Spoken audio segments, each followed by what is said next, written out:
What I is can't stop asking my partner if they're angry at me. I'm always afraid I've done something to upset them, and I feel like they're getting more and more upset with me the more I keep asking. What do I do? It's a good question. It's a good question. This happens all the time.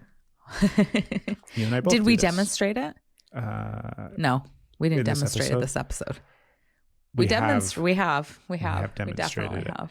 We're probably going to demonstrate it in our relationship later today. Probably. Are you, baby, that episode was really difficult. Are you okay? Are you upset with me? Okay? Are you okay? Are you mad? And seeing, are you okay isn't a bad one. It's when, are you okay? Are you okay? Are you okay? Are you mad? Are you sure? Are you mad? Are you Are you mad? And it's not necessarily bad. It just can have another weight to it that you're not consciously intending.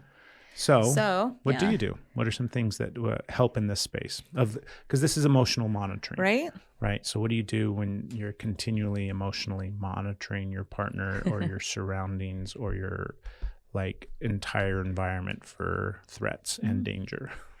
If you like have awareness where you catch that you're emotionally monitoring, you're asking the same repetitive questions, like, are you okay? You're needing them to constantly like tell you that you're safe, basically, even though that's not what you're asking. Just having awareness with that and acknowledging what you're feeling, bringing awareness to your feelings. And even if you can't name what you're feeling, just like that, okay, I'm activated. I'm triggered. This is what I'm feeling right now. Even if I can't name it, that is enough to realize I'm in an activated state. I'm in a trigger state. And just the acknowledgement of those feelings and the allowance of them. You don't have to change them right now. Just like, whoo, this is what's happening. This is what's happening inside of me, and sitting with that feeling. When you're not activated and when you're not in a triggered spot, when you're not going up to your partner and being like, are you mad at me? Are you okay? Is there something I can do for you? What you need? Let me caretake. When you're in a calmer place and they're also not in an activated state, bringing this up to them, being like, I noticed this is what's happening. I notice I'm doing this thing that is coming across and asking you constantly, are you okay? Are you okay? Are you mad at me? This is what it feels like inside of me. This is what it feels like.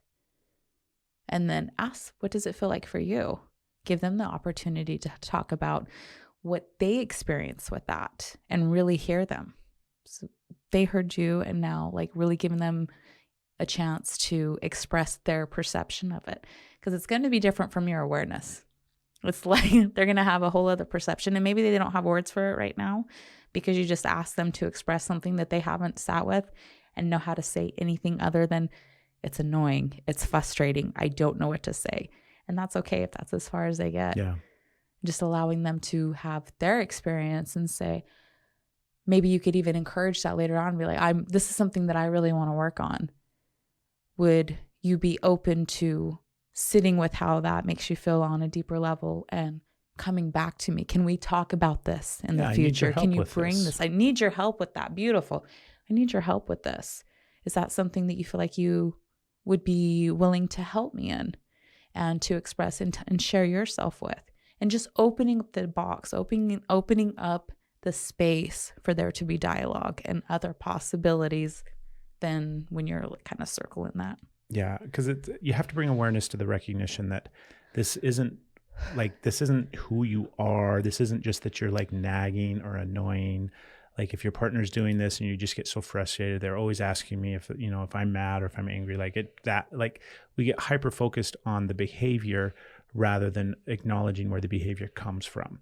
And so when you can recognize where the behavior comes from, then you can start to have compassion for it. Like this type of behavior, this type of coping mechanism stems from growing up and being exposed to unsafe environments when you were a child. Like that's what it comes from, right? If you're constantly scanning for threats and safety, that's going to be something that's developed over the course of your life. And now it's just playing out in your relationship because it's a survival mechanism.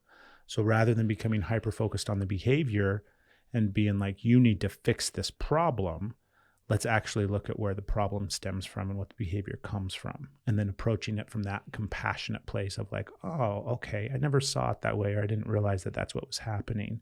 I can definitely help you with that. And then bringing awareness when it does come up, just having those pattern interrupts of be like, hey, it feels like you're kind of doing some of that emotional monitoring right now because I'm starting to feel a little whatever it is, right? I'm starting to feel a little frustrated that you keep asking me over and over again.